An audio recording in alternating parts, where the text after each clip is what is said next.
The evening of November 30th, Honolulu Surfing Museum at Jimmy Buffett's in Waikiki proudly presents a night of celebration for the 10th anniversary of the award-winning book Eddie Would Go, the story of Eddie Aikau, Hawaiian hero.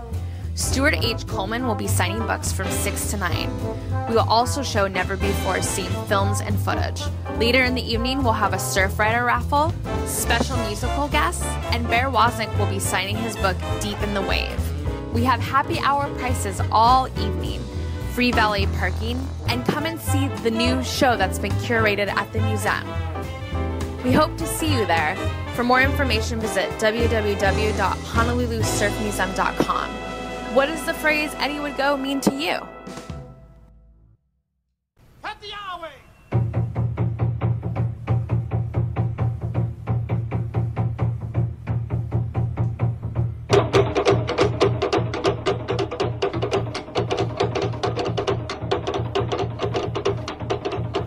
Aloha.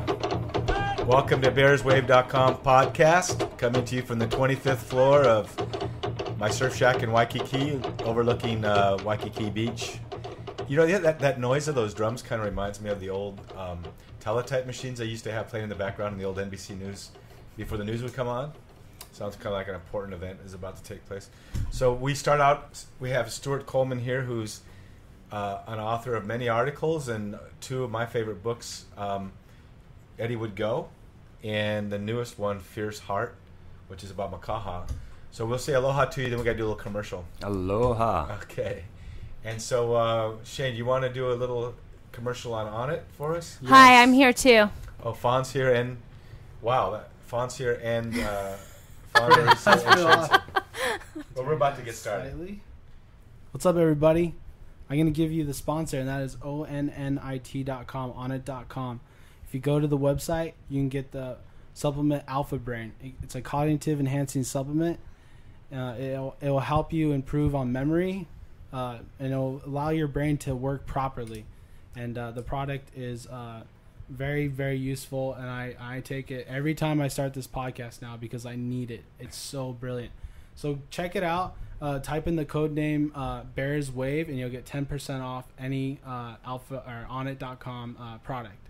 Yeah, and they've got other products too. They got the Sports Shroom, which helps kind of give you oxygen when you're working out. When I used to go like 3.5 miles on my beach workouts, so I'd have to do like 3 a day to get my workout in. Now I can do 7.5 to 10 miles with this, with the oxygen or the Sports Shroom. Yeah, you're like Superman when you have that stuff, right? Yeah, but it's not like some of that. It's not like some of that sports stuff where it's caffeine or it's not uppers. It's not bad for you, and it's not creatine or anything like that. It just gets blood flowing. I don't know the technology of it, but it's all on onnit.com, and we love all of their products. Onnit.com. They just sent me battle ropes and they sent me kettlebells, so I got to start. Fawn, say that one more time. They might use that as an excerpt. Onnit.com. Well, let's say it this way. Fawn, did you have Onnit.com today? Did you have Onnit? They're gonna take that. I had Alpha Brain and apparently Omega Brain as well because I feel like the whole thing is working well today. Sweet. Remember our secret signal? We worked out Bunny today. Rabbit ears. No, but you got to go. Okay. You're blasting out my eardrums. Okay. Today when I was giving a talk today and Fawn was doing this because I was too close to the microphone, and now he's waving his hands so in the air. we're trying to learn to do like this. So Fawn was doing YMCA. I was like, wrap it up. You're too close. You're hurting my eardrums, Fawn. Hurting my eardrums. So anyway, we have but I thought she was trying to get me to stop talking. So onnit.com is our sponsor, and we really appreciate that and respect them a lot. During the Duke Ocean Fest, I started to get my Duke Ocean Fest cold, which I always seem to get because I'm so busy. And I started using the Immune and really never had to deal with the cold. And then also we're sponsored by someone that Stuart was just surfing with the other day, Gary Cooley, right? Yeah. Where were you guys surfing? We went down to Kiwalos and we didn't expect anything, and we were like, wouldn't it be great if it was just the two of us? And we paddled out to this spot. And we had that, awesome afternoon, swell that you always hear about, but you never get. And sure enough, that's what we got. It was really, it was awesome. Well, he has. You saw the webcam in the other room, so if you want to see what we're seeing today, you can go to surfnewsnetwork.com and you can check out the Waikiki webcam. For all you people in what remote area are we going to pick today? Spain. If you're in if you're in Pamplona. which I've been to a couple times. I got to run with the bulls a couple times. Anyone who's been to Bay Ritz has done run with the bulls. But Yes. okay. Any surfer He totally did. Anyone who surfed in the Bay Ritz Surf Festival, you run with the bulls too, I have, Stuart? yeah. Yeah. Okay. So why don't we talk about that for a minute? We'll take a little detour there. Yeah. That was What was an amazing experience. But I actually got to the point where they were coming, and I just blended against a wall, and I literally was like, "You are the wall. Think the wall." And you could barely tell the difference. I blended right in. There's no place to hide there. I know. Because normally you would say, well, I went into a little corner or a little nook. There are no corners or nooks, really. If there are, they've got them walled off, and there's people looking at you, ready to throw you back in if you try to get out. And the doorways are like 2 inches wide. So I met this. Yeah, go ahead. I met this kid in Malibu who used to go every year with his dad. I can't remember who it was. I mean, because it was more than 20 years ago. Zach Howard? That sounds familiar. His dad owned like a store in Malibu. No. And they used to go every year. And he said when he was young, he'd watch his dad run. And he remembers watching his dad fall and this bull coming down on him and literally goring on either side of his dad's head. So he remembered seeing sparks when the horns hit the pavement, and he thought his dad was dead, and some guy came and whacked the bull and ran off. But they're angry. Not the brown and white ones are okay, but the next 6 bulls that come are really upset. Yes. So what year did you do that? Too many Red Bulls. Yeah. That was when I was a kid. I think it was 1984 or something. Really? Yeah. Wow. 'Cause I did it like in around 98 and again in around 2000 or 2001. I don't know, something like that. Sounds like a movie plot. Yeah. No, I think it was late 80s, actually. Yeah. Yeah, I mean, I would rather drop in on a big wave at Waimea because you do not have any control over the people, first of all, who are going to run over you. Yeah. That's what I would be scared of. The crowds would just scare me They say to if death. you fall down, stay down because every time you get up, they knock you down again. Right. Stop, So drop, and roll. don't fall. And you get that big, all these people running, and it comes to this bottleneck, and the bulls are just coming. The right-hand turn? Yeah. Yeah, there's a right-hand turn, and you're going up a hill, then you start going down a hill, and you turn right, and the road tilts down to your left. Yeah. And so everyone is tempted to take that corner wide. Yeah. And if you do, that's where the bulls just nail you. Yeah. And I saw people. The day I ran, there were 32 ambulances. Wow. They said it was the bloodiest day, the first time I ran. And but one person had told me, take that corner high. And I looked in the picture. I was like, this is going to be fun. Then I looked at this picture the day before, and I saw a bull, two bulls, zeroing in on a guy in that corner. Wow. And he's looking back with total terror. It's not amazing. How did the tradition start? I mean, I've heard a lot about running with the bulls, but does anyone know? I mean, the reason I understand doing it the bulls. first year, but what made you decide to go back the second year? Well, they're going to kill those bulls later that day, so that's their chance to get at us. They're going to go into the bull ring and fight them later on during the day. And did you go into the arena? And then we went into the arena You afterwards. went into the dirt?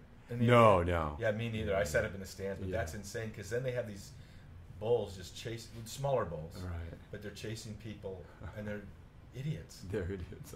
Yeah. Well, what's happened? Well, for me, how old were you when you ran with the bulls? God, 16 or something. Yeah. So you and I were probably when you ran and when I ran, we were probably the only 2 sober people running. Yeah. Because most people stay up all night long. They have those goat skin wine flask, and they're pouring sangria, guzzling it all night long, and when they wake up, they hose down the streets, the cobblestone streets, from all the urine and throw up and wine, but it's nice and clean but slippery. Yeah. Right? Yeah.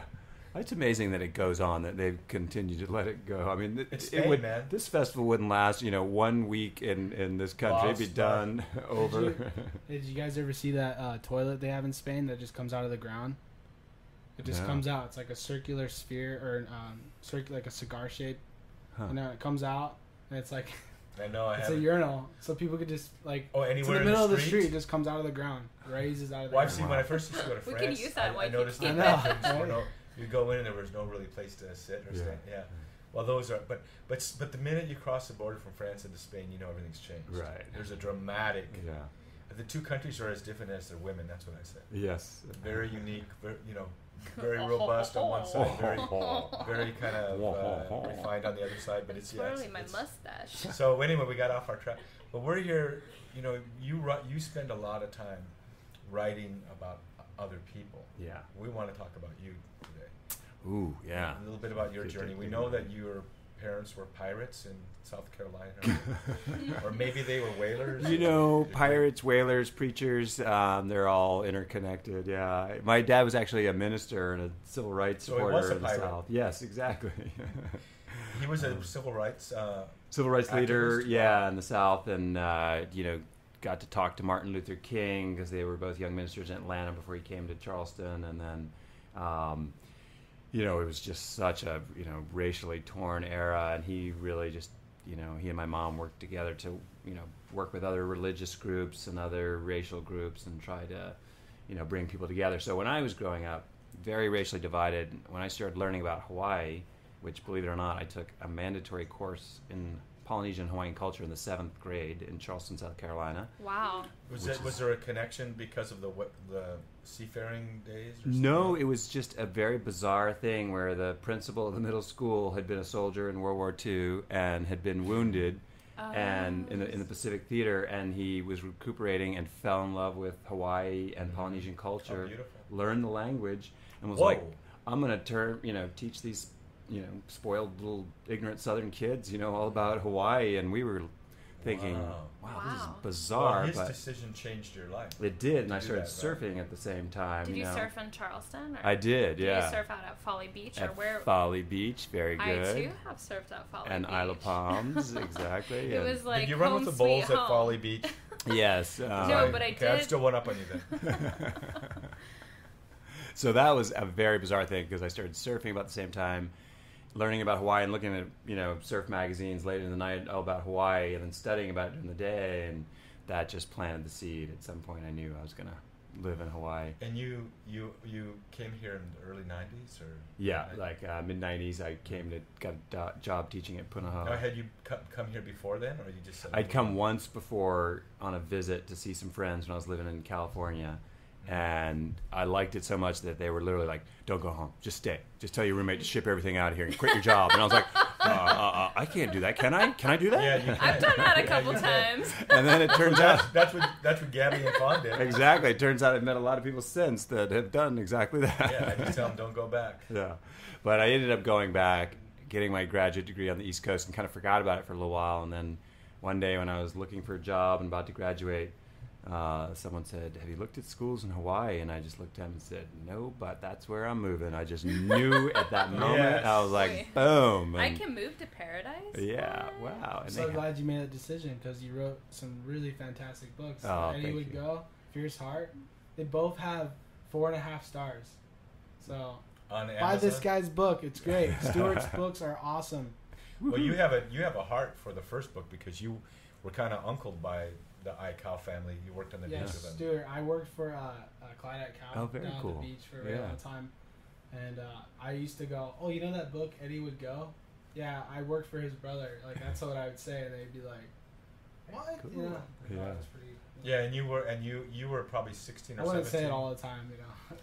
But you I want were to be like, yeah, that's the guy I work for. It's pretty much coolest cool. job in the world. Yeah. Well, it was funny because I moved Shane. It's on my business card. Yeah. I moved Shane and Josh here when I think Josh was 15 and a half and Shane was like 17.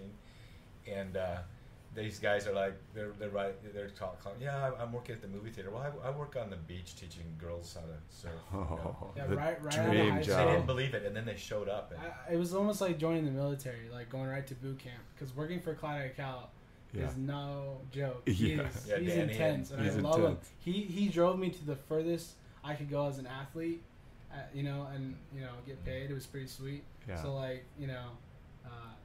I love him for that. He pushed me to the limit, and I succeeded. So Yeah. it was a good yeah, time. you and working- Josh were awesome. You guys they worked their butts off. Yeah, like Oh, so you know Josh what's really worked there funny too? is he never Yeah. gave his lunch breaks. Uh-huh. There was no lunch breaks. One day he gave us a lunch break, and he was like, "You guys work so hard, I'm gonna give you a lunch break." And we're like, "Thanks for giving us a lunch break, master." And But you it's worked. like, You worked it's for like we 12-hour deserved days, it too. already, you know. You guys are just catching fish with your teeth But in you the know water. that culture where it used to be the guys that come down the beach and they were lucky to work and they'd work for 6 months and never Yeah. even pay. I know. it's just And all they were like, tips. they showed up and the way it happened is Joshua, I was teaching my young son how to shake hands and be more sociable. So I said, when you meet someone, shake their hands firmly, look them in the eye, and then ask them a question. Yeah. So Clyde comes over to my house and Shane shakes his hand and goes, may I offer you a beverage? Like, and so the next day, he's walking along the beach, and Clyde says, be here tomorrow morning at 7. He goes, Dad, what am I supposed to do? Be there tomorrow morning at 7. And then he didn't get a paycheck for a while. And I go, what should I do? Just keep going. And luckily, they didn't have to wait 6 months. Well, like when I came in to work for Clyde, I was like totally like, this is amazing. I'm about to work with a legend. Like, are you kidding me? And we grew up surfing, so we really digged it. You know, I was like, I can't mess up. I can't be late. Like, I was really on top of it. Meanwhile, some people would come in, they'd be complete berks, and they would just look like clowns, and they'd be like, I don't even want to work here, not knowing where they were working. They were working for a legend. And Waikiki is, you know, a crown jewel for. It's amazing when people go out and take lessons with Rabbit Kakai or someone they had no idea. I had no idea. The legends. And you're like that. You're in awe of the people that you've interviewed. Yeah. You know, I like some of these people. I can't really talk around them. Yeah. You know, my mouth. It's like when you used to when I ask a girl out on a date. It's like that when I'm around some of these guys. I just hope I can. You get hearts in your eyes. So let's ask. Man crushes. So we wanted to ask you about this process of writing these 2 books. Yeah. Because I think one kind of came out of the other one. Right. Exactly. So how tell us about how the concept started and the work involved. Yeah. Well, when I first moved here, you know, I saw the bumper stickers and T-shirts. Eddie would go, and I was like, okay, who is this guy Eddie, and where's he going, and why is he in such a hurry, you know? And thank God I didn't voice that out loud in front of a group of people, but, you know, I became really kind of intrigued. And then, amazingly, I met a woman who was one of the last people to see him alive, you know, and she taught at Punahou, and she was writing an article about him. And she goes, I know you're a writer, you just graduated, but, you know, I want to ask you, you know, about this, and you give me some feedback on it. And so she told me the whole story, and I was just in awe. And she said, you know, do you think there's a story there? And I was like, oh, there's a story there. Yeah. And I wanted to write it, but I was like, you probably can't tell from my voice over the podcast, but I am a haole from the mainland. And it's very presumptuous almost to think that you could, you know. Yeah, exactly. But then I started realizing, like, a lot of people, you know, older people who had sailed with him on the Hokulea and mentors were starting to get old and pass away. And I thought, someone has got to write this book, you know. And then I met Peter Cole and Fred Van Dyke, who used to be teachers at Punahou. And I said, can you guys introduce me to the family? And they did. And they were like, if you're a friend to those guys, you're a friend of ours. And if you're a friend of theirs, you're a friend of the whole island. Exactly. Yeah. And Peter Cole became my mentor because he started the Oahu chapter of the Surfrider Foundation here, and I, you know, got involved with it and volunteered for, you know, 8 or 9 years, and then finally became Hawaii coordinator. So, and he's been my mentor along. We're going to talk about that. I know, Brian, when I came here, either you're part of the Ohana or you're not. And Brian Keelana kind of took me under his wing, and I became his CPA for a while. Wow. His niece became one. They keep it in the Ohana. Yeah. And then it happened kind of strange for me because I'm in a video of the Buffalo because I'm doing tandem surfing, and I was interviewed on it for some reason. And then Shane and I are riding Harleys with the Sons of Hawaii in Molokai, and we go over and do the ride over on the Labor Day weekend on the Big Island. You meet Saul. I guess that. Yeah. And he looked at me. I know you from somewhere. I go, no, I would remember you. You know. And then I finally realized, because my tattoo was that video, and because they just seen it at Buffalo's house 2 weeks earlier. So the next morning they bring out our colors. They had the leather Sons of Hawaii with the Molokai colors on. So we're Shane and I are members of the baddest motorcycle gang. Or used to be. When I moved from California to Hawaii, it's like everything just happened like at once. We, you know, there's so many. I went surfing, skydiving. The island took care of us. Joined the gang. Yeah. Joined the motorcycle.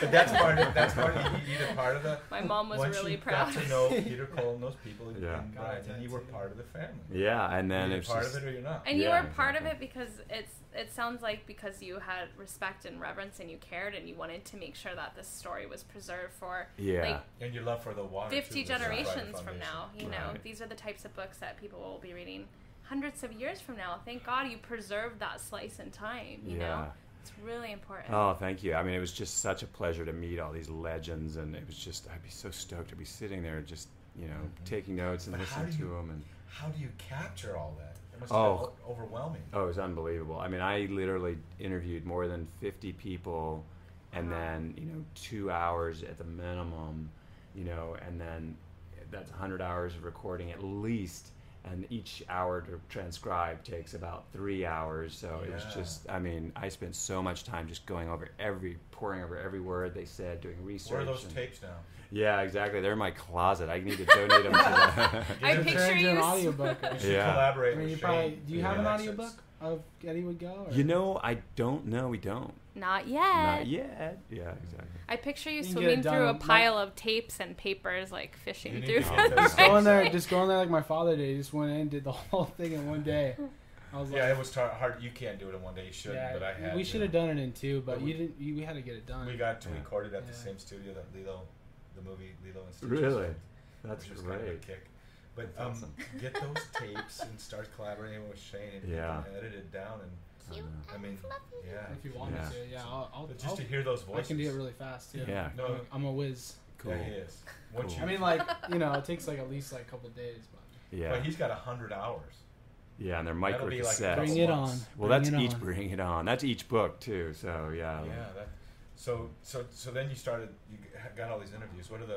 And then you had to start sifting it down. And just really finding like the essence of the storyline, and that was probably the hardest part. And the one piece that I didn't have when I was finishing Eddie Would Go was the interview with Niomi Thompson, who was the last person to see Eddie alive on the Hokulea. He'd swam out when Eddie started to paddle off from the Hokulea to get help, and he's just like, "Are you sure you want to do this? Do you sure you want to do this?" And really? Eddie was just like, "It's going to be okay. Everything's going to be okay." And he just looked in his eyes, and Niomi had kind of avoided me for 6 months, and he was just. I was like, oh man, the most important character, the Hokulea, the navigator. He's just one of the biggest leaders in Hawaii.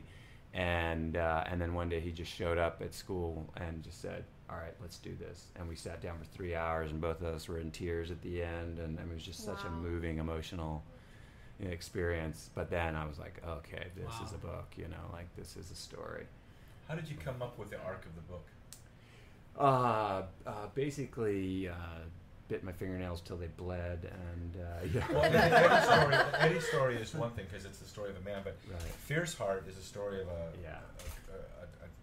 town. Yeah. How did you develop the arc of that book? How did you?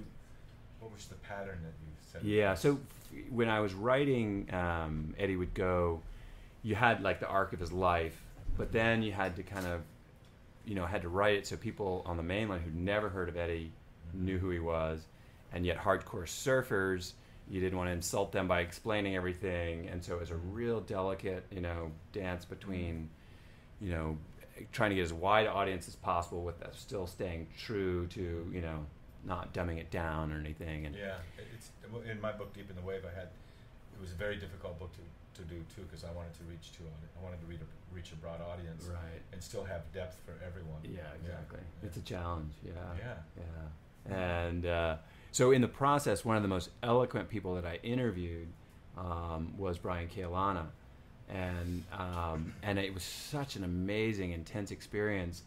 I can remember walking down, to Makaha, and you hear all these stories about Makaha, and I knew people were like, "You can't go down there. You're a haole. They'll kill you." All this ridiculous stuff. But Makaha. My feeling about Makaha is this: because so many people come in there with attitudes, and they come in there with their mainland attitude and whatever. If you give, bad vibe off in Makaha, you're going to get it back 10 times. Yeah. If you give aloha, and I just tell people, go down there and smile. And you'll have the best time of your life. Is that? And that's what Brian told me. He's like, Makaha means fierce, literally, and he's like, it's a place of extremes. He's like, if you come down here and you treat us well, we will treat you extremely well. If you treat us bad, we will treat you extremely bad. And I was like, mental note, survival skill, always wear a smile and be friendly. It's true. And we've had our home in Molokai, and Shane and Josh spent a lot of time there with me. They used to never get to eat lunch unless they speared it. It's just like the Chinese handcuffs. Yes. You push, you resist, you can't take it off, you relax. Yeah. Is that how it is? Because you feel so at home up in Makaha. because I think of his I experiences think in Molokai. I think when you go home, when anyone goes to Macau, they feel at home. I feel like it's a place, like it's a very lovely place. You know, it's magical. It's just kind of hidden too. Right, but I think that probably reflects your attitude. You come with aloha. A lot of people come and they're just like act like they own the place, or cocky and trying to be tough guy. And it's like, you can't be tough guy with these guys. Let me tell you, they invented the tough and to me, guy. that's kind of like exactly. how Hawaii is in general, and just when you go someplace that has a lot of power and energy, you're gonna feel it more intensely. But if you come to Hawaii with a spirit of, with open-heartedness rather than egotistical ways of thinking, the island will show you that back. But if you come in here and just try and take it over, good luck. I remember being in Molokai up at the lodge when it used to be open, and this guy was sitting over there in the corner by himself with kind of a goatee, and he was sipping his martini or whatever, and he overheard us talking, and he goes, "I hear you saying that Molokai is the friendliest place in the world," and I go, "Yeah." So I haven't found that to be true. And that's exactly right, because the island reflected back to him who he was. Yeah, but that's good though, because we can only fit so many people here, right? Yeah.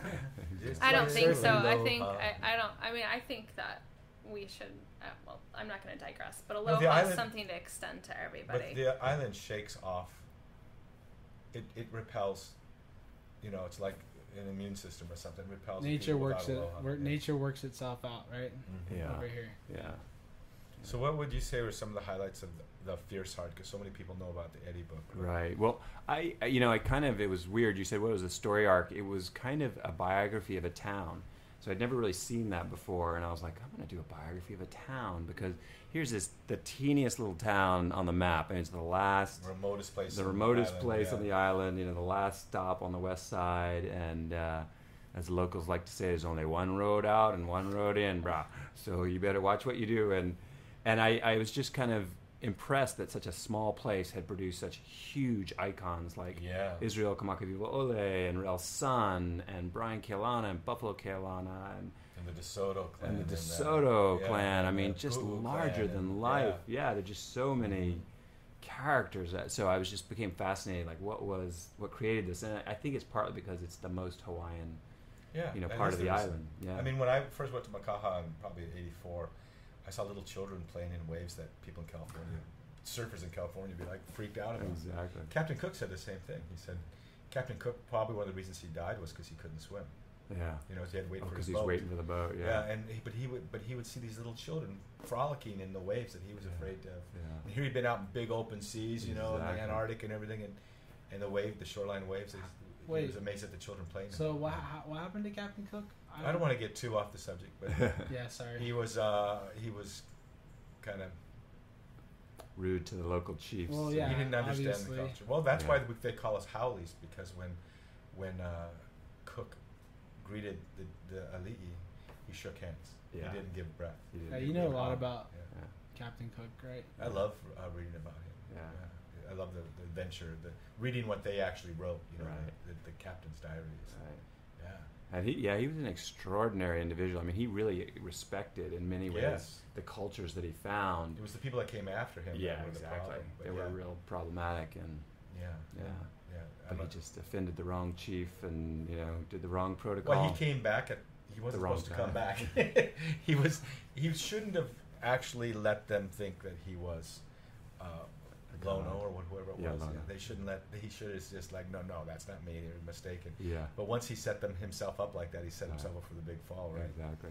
He came during Makahiki during the time of peace. It'd be like, coming during the halftime at the Super Bowl, and everybody's so friendly. This is nice, and then wandering back on the field during the game. That's a great way to say it. He came on the clouds, right? He was a white man coming on the clouds. They said that Lono would come on the clouds because they saw the big clipper ship sails. Yeah. And it's Lono, and halftime celebration. Janet Jackson's there, and then he leaves, and then they have problems. And they have problems with the boat, and they come back and they're like, "What? You're not supposed to come back." Yeah, exactly. It's the fourth quarter. Yeah. That's a great analogy. I would not get involved in that if I were you. We are on part of the Rhythm Nation. But the other explorers would come, and the first thing they'd do is take out their cannons and kill a bunch of people and say, "Hey, we're in charge." And he never did that unless if something was stolen, he would maybe kidnap someone and finally get his boat back. And that's what he did. That was the situation. And that was the situation. A boat had been stolen. One of his little boats. So he was, borrowed the local chief. He wasn't going to do anything to him, but He borrowed him. borrowed him. Yeah. Air quotes. Yeah. I don't think they got the air quotes part. So Yeah. They didn't have those quotes back in those days. Yeah. Too many vowels. Yeah. They had, that's one thing about I would like to see a Hawaiian. What is that TV show where you can say, "Can I buy a vowel?" Family Feud or what? I mean, what is it when they? Wheel of Fortune. Hello. Is it? I would love to see a Hawaiian version. Can I buy a vowel? Like the whole thing Ding, ding, ding, fills ding, up ding, with ding. vowels. I just won $20 Like million. We're there. Yeah, I heard one writer say, the guy who wrote a book about Captain Cook, Tony Horwitz, Blue Latitude, which is a great book. Love that. And he says there are, I forgot, how many letters in that Hawaiian alphabet? 16? Yeah, less than normal. Yeah. And he said, and half of them are K, and the rest are vowels. Yeah, the bottle stop. Yeah. So we want to ask a couple questions. Fawn? Well, I mean, she's better than I am. I just, growing up, where I grew up surfing, there were so few women surfers, and there were so few women surfers in the magazines or on video. And Rel's son was pretty much the only woman I had to look up to. Now, thankfully, she was like the perfect woman to look up to because she was just such an amazing person. I don't know, just tell me a little bit about writing about her and sort of that visitation. Well, I have to say that was one of my big motivating things because next to Eddie Aikau, or along with Eddie Aikau, Rel's son is one of my all-time heroes. And it didn't hurt that she was also one of the most beautiful women in the world. Inside and out, just had such an amazing spirit. And everybody who met her just said, you just were so compelled by this woman. Not only was she so graceful and just eloquent about Hawaiian culture, but she was forceful. She had these big local brothers on the on the west side going, yes Auntie Rel, yes Auntie Rel, because she was a black belt as well. And wow. But she never had to ever use that just because she had such spiritual power. Well, that's true black belt too. Yeah. Is really knowing how to use exactly energy and not without using force, and she kind of mastered that. And so she was someone I really, really was inspired by and wanted to write about because, here Brian Kealana grew up with Iz and Rel as kind of his, adopted older siblings. And you just think like the contrast between those two. Here they're friends and Iz is, 600 pounds, 700 pounds. And getting bigger and having problems with drinking too much and experimenting with all kinds of, substances. And Rel is like, a teetotaler, like Brian, like just didn't drink and didn't smoke. Like Fawn. Amen. Yeah, amen. And, he just had the wildest kind of, they were getting into all kinds of trouble with Iz. And I just thought, what a interesting contrast, because he also had the voice of an angel. And he was a real spiritual person, and at the end of his life, really rediscovered that. And tell us about, I'm going to jump in, tell us about Melvin Pu'u. I mean, I've seen him dominate contests. Yeah. I mean, just to be able to survive surfing, body surfing, canoe surfing, tandem surfing, solo surfing, team surfing. Yeah.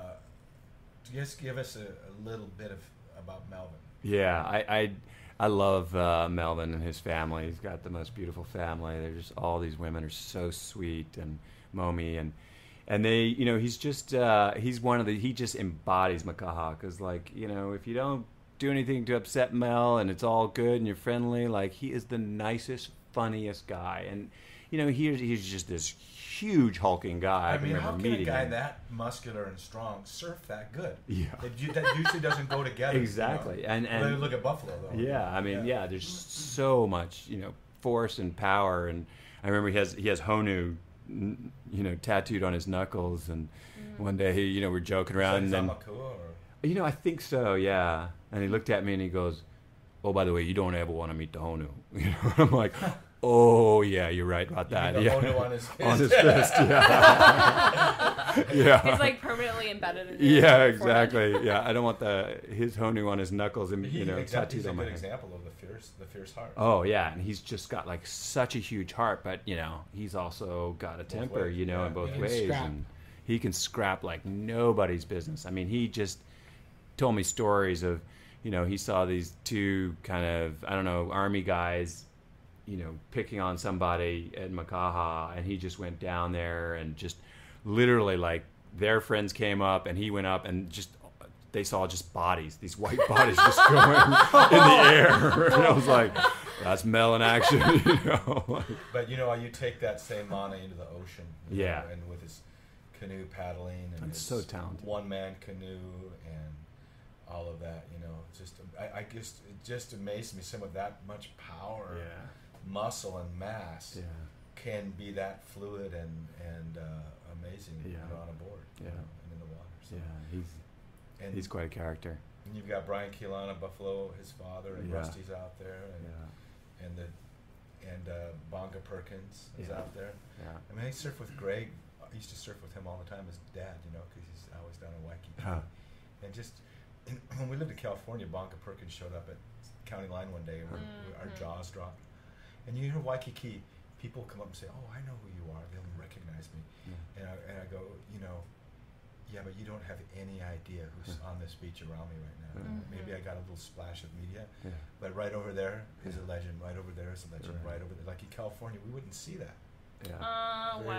Very rarely. And then, but it's for a contest. Yeah, but here you look, you're walking along the beach, and people are going out being taught. It's like walking in the Parthenon. Powerful people.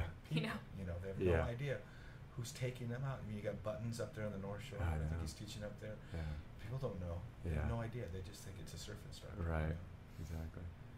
And then they learn later, like, oh, wow, that guy's a legend. Yeah, a real legend. He taught me how to surf. Yeah. I'm curious to sort of ask you both a question about how maybe your process of writing is different, because it's interesting to have two authors in the room at the same time. So, Bear, tell me a little bit about when you sat down to write your book. Was it like you just locked yourself in a room, or tell me about the process of how you went for it? Well, there I was, blonde, blue-eyed, bronzed, and buff. Well, I had it in me. I love to write. You probably always love to write, Stuart, right? Yeah. And you love to read. Yeah. And do you ever, when my first book came out, I did this. Yeah. Smelled it. I used to love the smell of books. I love going into libraries. The older the books, the better. And so, to me, the whole book world is so rich. Yeah. And so I had done a lot of writing. I'd done a lot of journaling. I called them my grog for the pirate soul stories, because I'd just write. I'd have they say no, write what you know. So I'd write down my adventures or misadventures, and or my people around me, and then it was finally time to write. I'd taken out Melody Green, who's one of the most prolific Christian songwriters, rock songwriters. Her husband Keith Green was voted to be one of the top 5 in the last century. And Shane, you love them. I think Fawn loved their music is incredible. Yeah. And out of her kitchen in the San Fernando Valley, the first 5 or 6 Christian rock bands came out of. Daryl Mansfield, who we interviewed, had lots of food out of her kitchen, so she was kind of like the Relson probably of that world. And she told me, I was taking her out surfing because she had a stroke, and teaching her about life and about surfing, and she said, you got to write a book. Yeah. I said, well, I am writing one. She said, okay. Well, tomorrow I'm taking you into my world, because she's an author also. And I said, oh my God, we're going to pray. And there's going to be like angels and demons. And it's going to be like, it's going to be, I'll probably see God. It's going to be amazing. And she took me to the Mac store. She said, you got to buy a Mac. And then she helped me kind of with the first outline. And then what happened is my wife and I married, and she had to wait 7 months to come, or who knew how long to come to the United States, because of the weird laws. And so we traveled around the world, and I took that as my opportunity to really focus and write. And writing is, first there was kind of like a book I had to write. And so, I just stream of consciousness wrote that out to get just stuff out so I could see it. Thank God for word processors. I mean, I read books by St. Augustine and Thomas Aquinas and Plato and Aristotle, and you're like, how did they do it? How did they do that? Look at that City of God over their book. I mean, it's like this thick, and he did it without a word processor. Well, they didn't have iPhones, so they weren't distracted. But they were brilliant. I mean, so first of all, I just laid it all. I got all this stuff out of me. But one of the real critical things in a book is like we talked about the arc of the story. Yeah. Right. So I wrote basically a book that when I was done, I realized was 2 separate books. But that was we submitted it, and Hachette House bought it. So I spent a year writing what they bought, and then I realized that's not what the first book should be. So then this book, Deep in the Wave, I started writing that in September last year, and I had to do it in 4 months because that was the deadline, which was kind of good. But my inspiration is Louis L'Amour, the cowboy writer, and Jesus, because they both were great storytellers. Yeah. Like Jesus didn't do a lot of preaching. Yeah. Mostly he told stories. And Louis L'Amour, his books always start with like a gunshot, Yeah. And so that was my inspiration. Then when I was under pressure and times were hard, I remember I was in Rome with Talon, my wife, and we went and visited, the cell where Paul was, along the Appian Way, where people were being crucified. Yeah. The Roman soldiers that were converting to Christianity because of Paul were being crucified outside his cell. How do you like that? Wow. Hey, why don't you become a Christian and get crucified? Yeah. So he was, I was thinking, here I am, I'm traveling, I'm trying to do my business, and being in Italy, Rome, where there's no internet and all this kind of stuff, all this pressure. And then I started thinking, wait a minute, I'm in Rome. Paul wrote half the New Testament sitting in this cell knowing he was about to be beheaded, Yeah, Acts is one of the best adventure books you can read. Yeah, it is. It's like It Indiana is. Jones. Yeah, it's like Indiana Jones. It's crazy though. But then I learned that there needs to be an arc, an arc to the story, and you just kind of, is that what you did? I just kind of laid out an outline and just kind of started filling in the pieces. Yeah, ironically, I don't know if you've ever done this, but I started with the ending because I knew where it wanted to end, the climax, and then just started piecing it together from there, and doing the parts that I really knew well, and putting that together, and then going. I think of it as like a tattoo. When Pueno was putting the tattoo on me, he'd be and then I'd look at it, and my arm would just be mud, like there's just black ink everywhere, and blood a little bit too, and like, how does he even know what he's doing? Then he would brush it off. Oh, that's beautiful. And the way I do it is a lot like the way Shane does video editing. Is as I write, I like to go to a place where there's people. I can't write here. Interesting. So I go where there's people, but where it's kind of a coffee shop or something like that. I write at the Moana, where a lot of great authors have written. And I know a lot of secret places in Waikiki where I can be just out of range, where I can't hear a conversation, but I can hear the buzz. Right. And I kind of live off of that. Do you like to be someplace quiet, or? Yeah, generally I would write at home, and it would be fairly quiet because I'm easily distracted. But I've taken to start going to some cafes and trying that as well. As long as you're not overhearing a conversation. Exactly. Yeah, you can do it. So, and I would take my this last book I wrote with my iPad and my little separate keyboard, and it's so comfortable. But I find myself writing, like I know what I want to say, and I'll begin to work through those words, and I can write for about an hour and a half to 2.5 hours before I lose my inspiration. And I just find a lot of, and then I always start at the beginning and work my way through and sift and clean. And then at the end, when I'm done, there's all these paragraphs and sentences at the end that I just have to throw away. Right. They just don't fit. I mean, I've worked and I just kind of, and Shane, that's what you do too. A lot of your footage just ends up pushed further and further down the timeline when you're editing, right? Yeah, I'll do that. I'll look at something, but it's not right to use, so I'll put it down the timeline, And save then- it. And then eventually, well, I guess I'm just not going to use it. Or you don't use it at all. So you I save end up them in not this using thing it. called notes. For I get future stubborn books, sometimes, but- so I can't delete it. I'm sure it's like that for you too, or Stuart, when you're writing, you have something, but it's not supposed to be there, so you just you gotta let it go. But I know some Yeah. authors that are meticulously careful about each sentence. Right. And I'm are you kinda like that that? way. where Yeah, you I'm write each really sentence, each paragraph? Slow plotting. But I mean, Just before you go to the next paragraph, you want this first paragraph to be right. Yeah. Yeah. Yeah, you're supposed to write with fire and edit with ice, but I kind of, I don't know. It's a little combination of both. Like I'm really worked up, but I'm like, I gotta get it right before I move on. Yeah, and I just want to get the thought out, Right. the essence out first, and I don't worry about spelling or punctuation or periods, and I'm just flowing, and then take a deep breath, and then I'll go back and massage. You go from left brain, you go from right brain to left brain.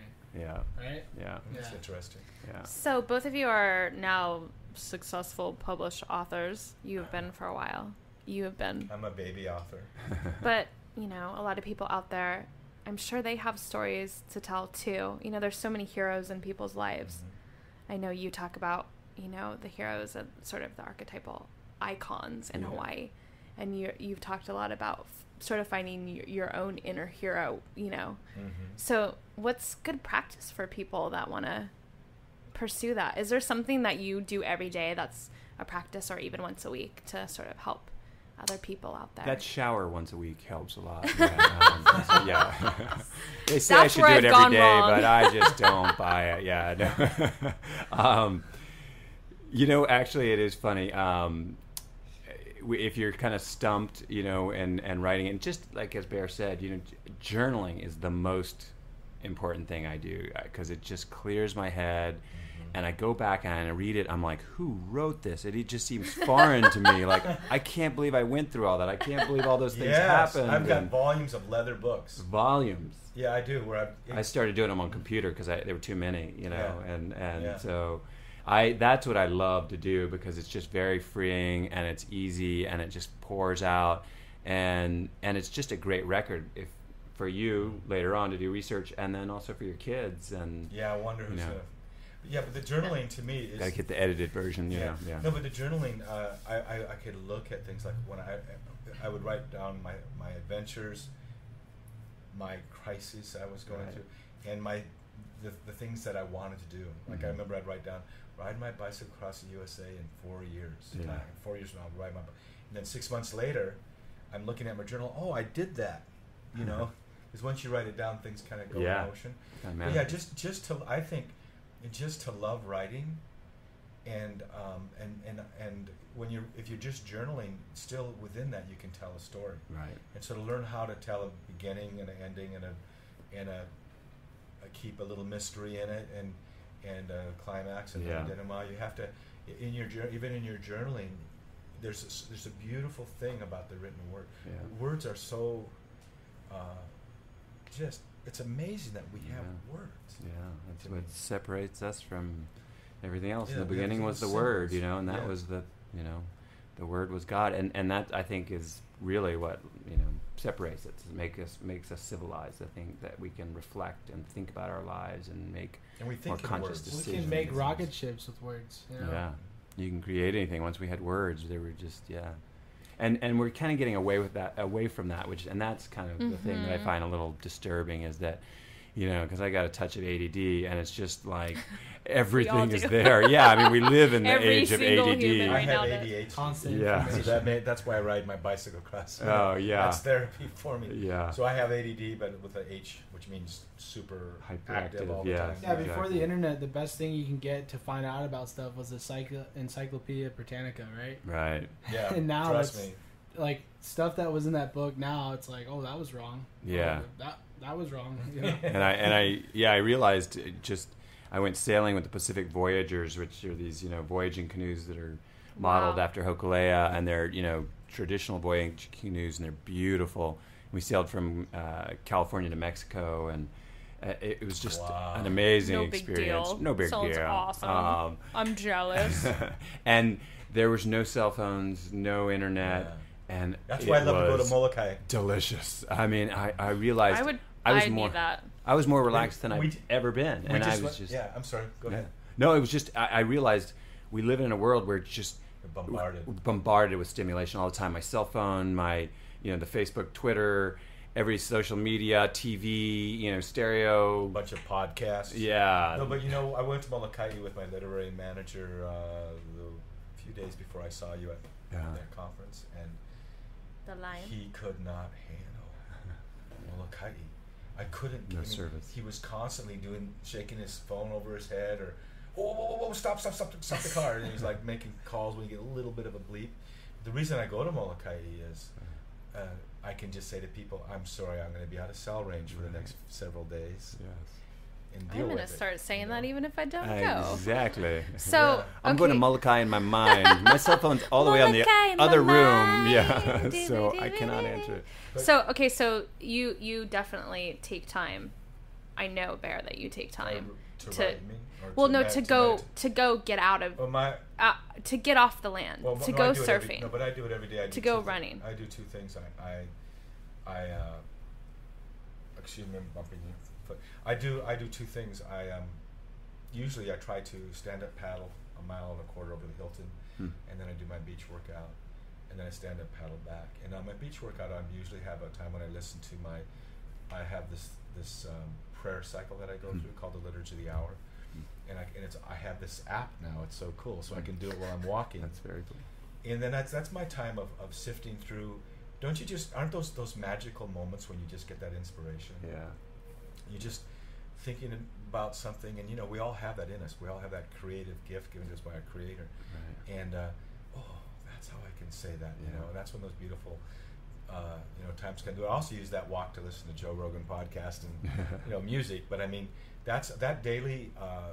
Sometimes it's 2.5 hours or 2 hours of stand-up paddling and beach workout keeps me centered. That's nice. What do you do, I gave up Stuart, that a lot when I was writing. I ended up having to Yeah. write more than doing that. Right. What do you do, Stuart, to sort of center and get your blood pumping? And The thing that got me started on my journey originally is just going into the ocean. I felt a healing there that I could, because being the son of a minister, you're surrounded by very weighty ideas from a kid, like heaven and hell and Maybe these guys know that. Yeah, exactly. I mean, just these huge concepts. Your dad's not talking to you about, what football team and, sports. It's like theology and all these racist things. And so I was an uptight little kid, and I'd get in the ocean and everything would fall away. And you got to read my book. Did you write my book? I'm reading it. Yeah, did you write it? Because you're like reading my mail. Yeah, that's right on the money. Because I had the same exact feeling. Yeah.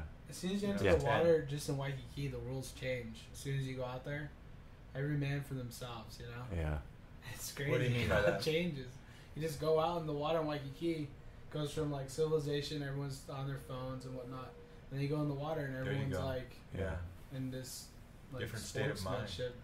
And it's also the great equalizer, like no matter how much money you have or where you come from, it's like when you're out there, it's, I've used that same term. And if one guy... You're reading my mail. I'm reading your I mail. call it.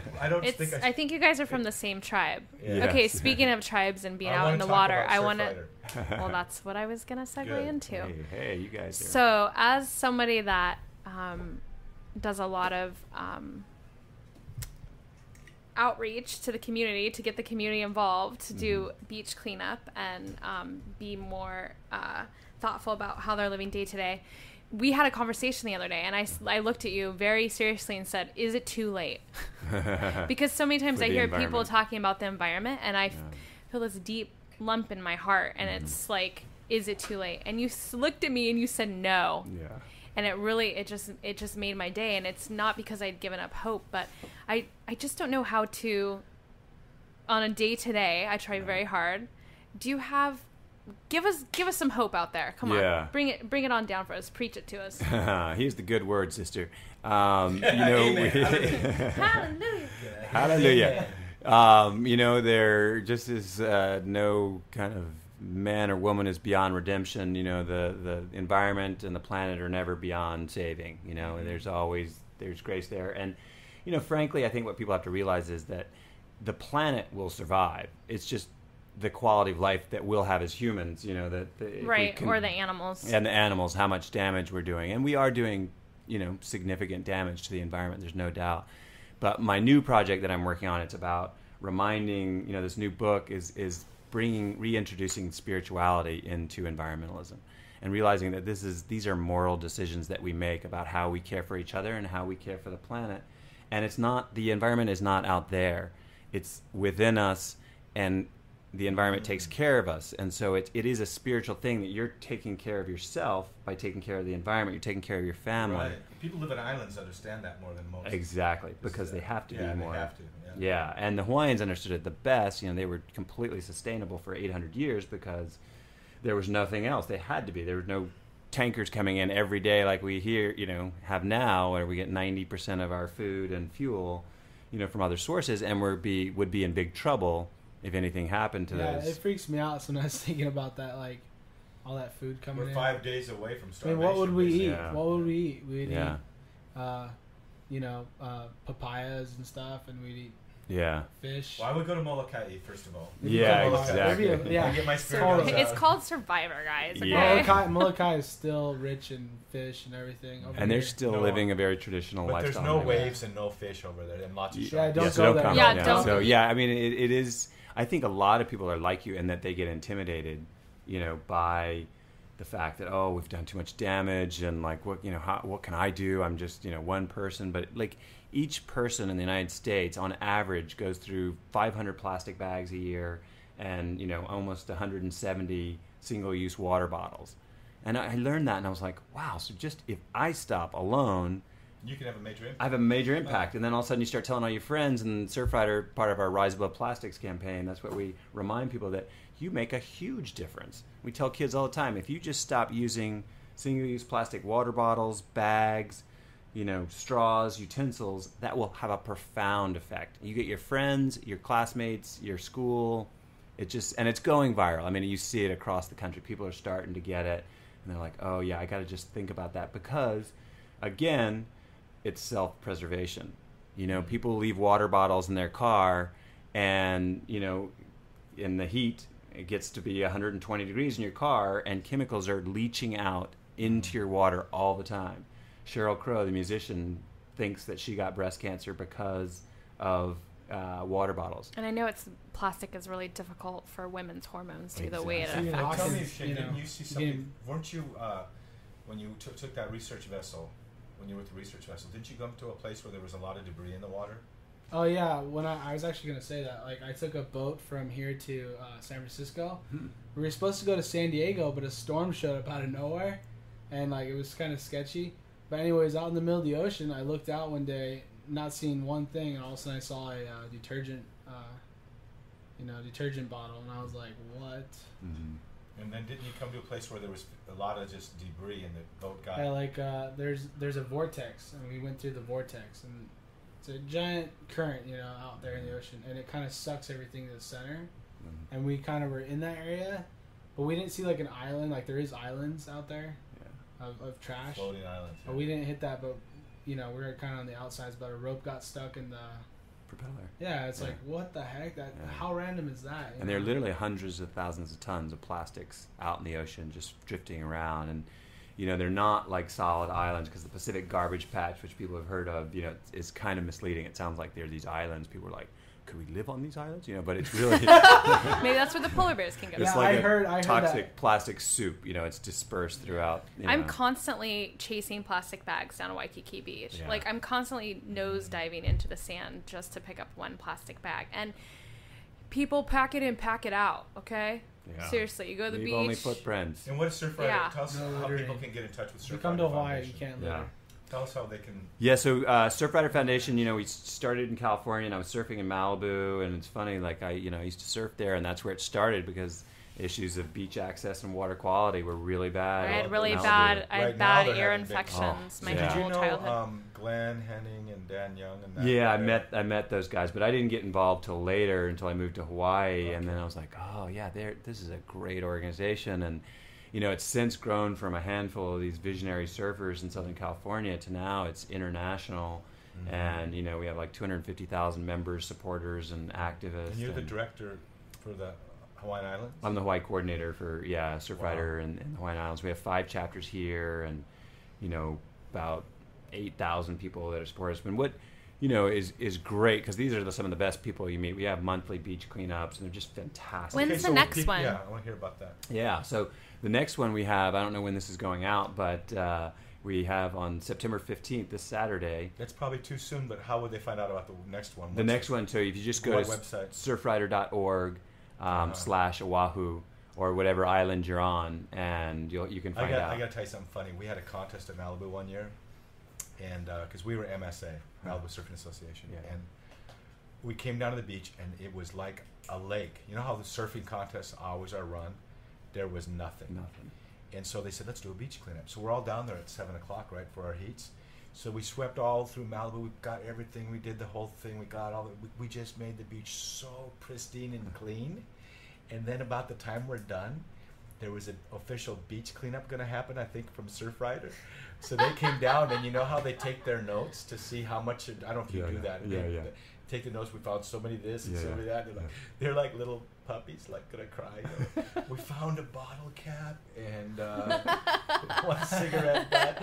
They couldn't believe how clean the beach was. I was like, oh, That's we'd awesome. ruined their whole day because their Easter egg hunt was over. Don't worry, we There's take tons garbage more. cans at night and just relitter the beaches and I guess Just kidding, folks. Just kidding Yes. out there in Radio Land. Exactly. I'll be here all we week. gotta bring this horse into the barn, I guess.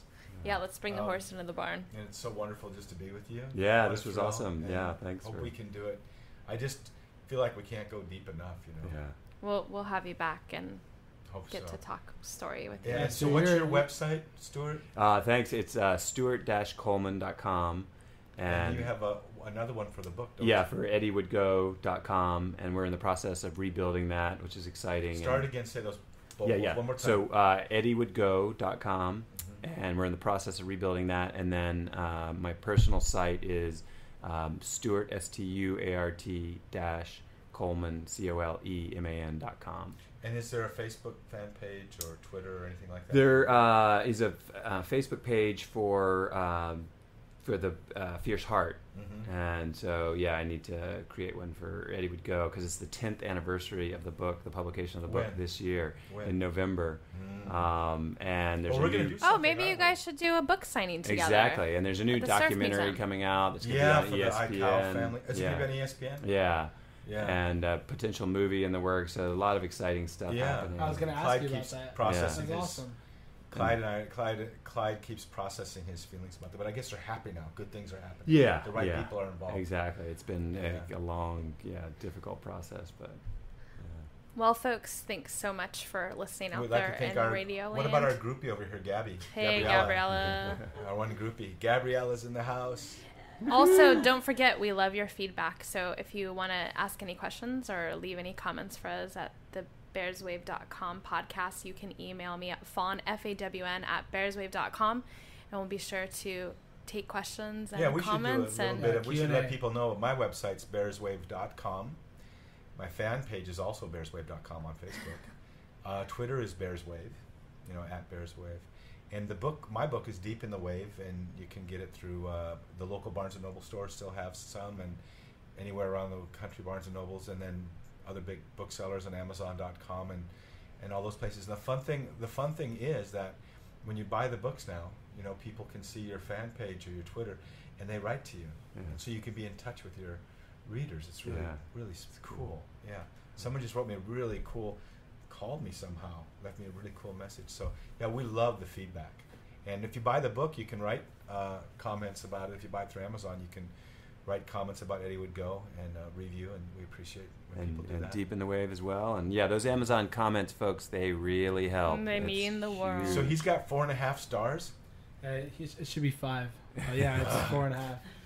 But My yeah, They didn't want grandmother you to didn't get an really get ego. it. Yeah.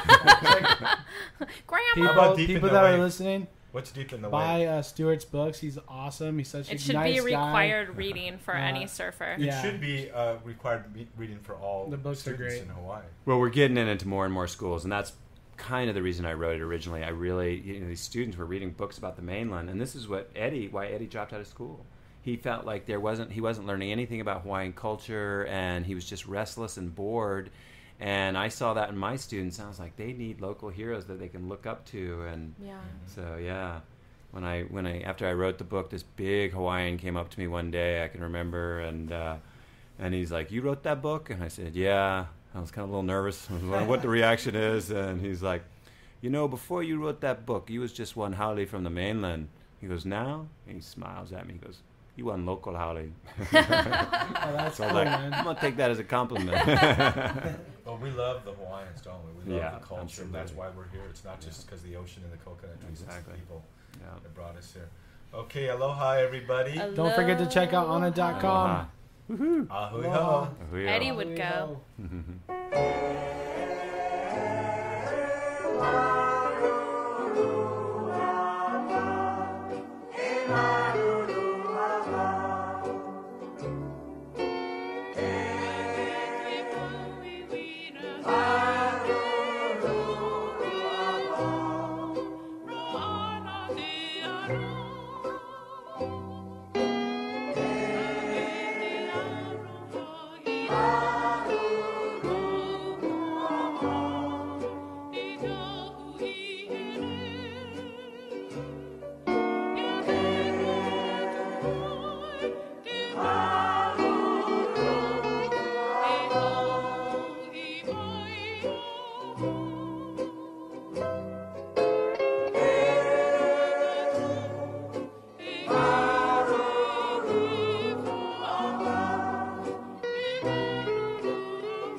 are in